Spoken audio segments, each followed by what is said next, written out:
Hi everyone, Rebecca the Frugal Resinista here, trying to get out of the shadow, coming at you from my garage where I am cutting a 2 by 4 foot piece of 1/2 inch thick MDF board that I'm going to turn into a gigantic geode.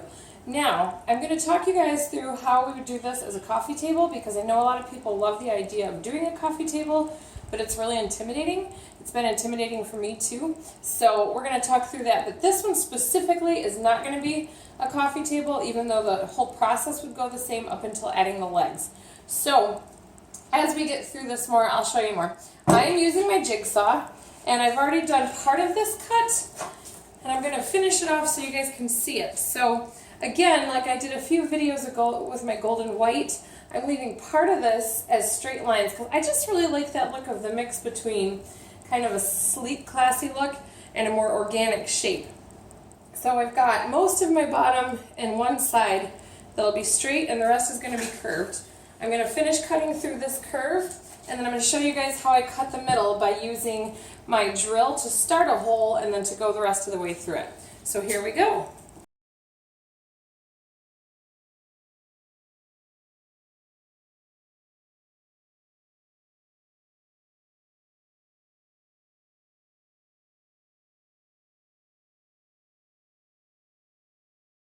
Alright, we're going to take this inside and prime it. Alright, you guys, I'm back, and obviously this is not the same shape of wood that you saw in the garage. And if you watch any of my videos, you know I do this all the time.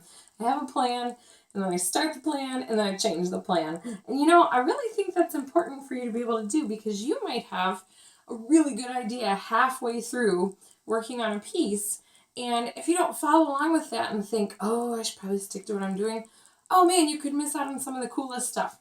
So I realized that I was being kind of a wimp because I'm nervous to do a freeform shaped geode this large, and I think that was part of the reason I was keeping that edge. I really do like the mix of the straight edge and the more curved edge, but as I'm looking at this and thinking, oh, I want to show you guys how to do like a big coffee table, we gotta go with a full geode shape. So I just cut a little bit more with my jigsaw, cut this little shape in just because this was a big open space and I wanted to give it just some detail.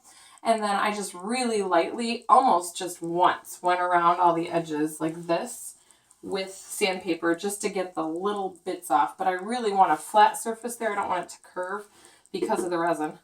Okay, so the next thing I'm going to do is I've got this Valspar stain blocking bonding primer. I have no idea why that's so hard to say, but I'm going to put that all over this.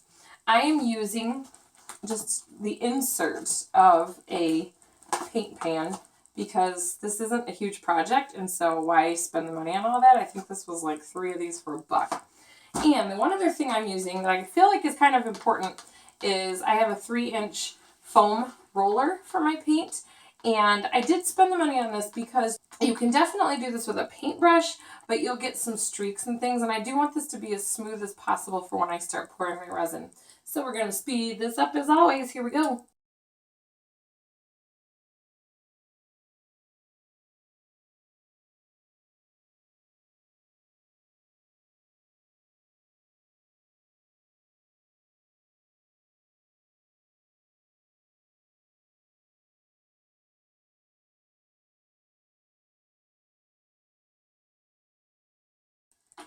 All right, I think that looks pretty good. I've got a good even coat. I don't need it to be so thick that you can't see any difference in the color or anything, but I've got a couple layers on it so that my wood will be sealed and so that my resin will run smoothly. I'm going to let that dry and we'll move on to the next step. It's the next morning and my primer's dry, and I went ahead and taped the edges of this all the way around with painter's tape. The tape is at the same level as the top of my wood so that the resin can spill over and not create a lip or an edge. Now the next thing I'm going to do is start pouring. Instead of telling you guys what I'm using because I don't know for sure, I've got a huge pile of a bunch of different things that I could possibly use for this. I am going to do the entire pour, and then I will save what I did use and I will give you guys the list at the end. So I hope you can just relax and listen to the music and watch a pretty long pour.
right, you guys, thank you so much for sticking with me for that super, super long pour.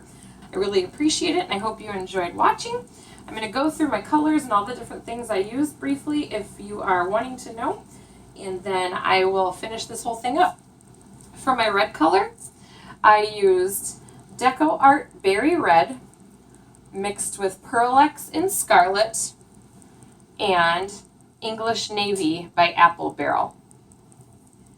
For my blue, my dark blue, I used the English Navy again and mixed it with Pearl-Ex in Duo Blue Green. I used Testors brand enamel paint for my gold. Craft Essentials in Sea Mist for my teal. Apple Barrel in white with a mixture of Pearl-Ex and Macro Pearl for my white color. And a Craft Smart in khaki for my light brown color. I think it looks like a really nice latte color. So that was the actual pour itself. The stones that I used were Mirror Glass in clear that I got from Michael's with a 40% off coupon. The gold stones that I got here are $3 from Dollar General. And these blue teal stones that I'm really glad I threw in at the last minute, those were $4 from Hobby Lobby. I used Craft Smart acrylic paint pens to draw my lines, and those were in white and gold in extra fine tip. I got these crystals from Michael's in their bead section, and I always go when they're having 70% off all their beads. So all those different colors were from Michael's, and I ended up using one thing I wasn't planning on using at all, and that is this vase filler from Michael's, and it's not glass, it's plastic, and it's supposed to be kind of little gems. But what I discovered is I've never done a complete hole with my crystals before, and I was running into trying to figure out how to get them to face different ways and turn them as I went without them all bumping into each other or without having too much space in between. So these ended up being great because I used the little ones to kind of fill in spaces where I had to turn, and they're shorter and they really fit well. So that is how I made this whole thing. What I'm going to do next is use my Testors enamel paint again, and I'm just going to paint the whole edge of this. Again, this is a 1/2 inch piece of MDF board, and now that I've cut it, it's roughly 4 feet by 2 feet. But I'm going to just paint the edges with my metallic gold color so that it matches the rest of this. And the final thing I'll do is drill a few holes into the back so that I can hang it. I'm not going to do this on video because you can't really watch the edges very well, and I don't have a good way to do the camera angle. But I will give you guys a close-up of all of this when I'm finished. As always, thank you so much for watching. I appreciate all of you, and I appreciate you subscribing and watching and giving me feedback. And don't forget to like me on Facebook and on Instagram as the Frugal Resinista. Have a good day.